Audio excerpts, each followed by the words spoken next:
আগামী ৮ই জুন বিশ্বকাপে নিজেদের প্রথম ম্যাচে শ্রীলঙ্কার বিপক্ষে মুখোমুখি হবে বাংলাদেশ। আর এই দুই দলের মধ্যে কোন দল জিতবে তারই ভবিষ্যৎবাণী করল বিশেষজ্ঞরা। দর্শক, ইতিমধ্যে শুরু হয়ে গেছে বিশ্বকাপের এবারের আসর। আর আগামী ৮ই জুন নিজেদের প্রথম ম্যাচে শ্রীলঙ্কার বিপক্ষে মুখোমুখি হবে বাংলাদেশ।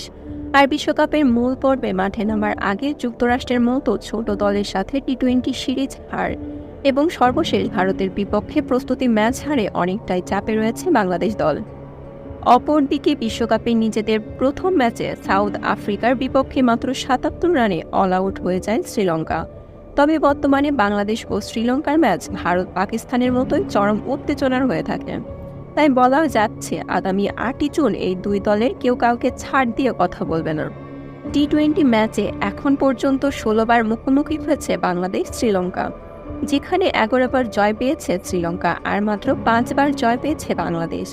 তবে বর্তমানে শক্তির মাত্রার দিক থেকে দুই দলের মধ্যে কোনো দলই কম শক্তিশালী নয়। বাংলাদেশে যেমন রয়েছেন সাকিব আল হাসান, শ্রীলঙ্কায় তেমন রয়েছে ওয়ানিন্দু হাসারাঙ্গা। সেহেতু বলাই যাচ্ছে দুই অলরাউন্ডারের মধ্যে একটি হাড্ডাহাড্ডি লড়াই হবে। আর আগামী ৮ই জুন এই দুই দলের মধ্যে কোন দল জিতবে তা নিয়ে ক্রিকেট ভক্তদের মধ্যে উত্তেজনার শেষ নেই। আর এবার দুই দলের মধ্যে কোন দল জিতবে তারই ভবিষ্যৎবাণী করল বিশেষজ্ঞরা মনে করেন বাংলাদেশের জয়ের সম্ভাবনাই বেশি রয়েছে। বাংলাদেশের জয়ের সম্ভাবনা 65%, অপরদিকে শ্রীলঙ্কার জয়ের সম্ভাবনা 35%। দর্শক, আপনাদের কি মনে হয় আগামী ৮ই জুন বাংলাদেশ এবং শ্রীলঙ্কার মধ্যকার ম্যাচে কোন দল জয়লাভ করবে বলে আপনি মনে করেন?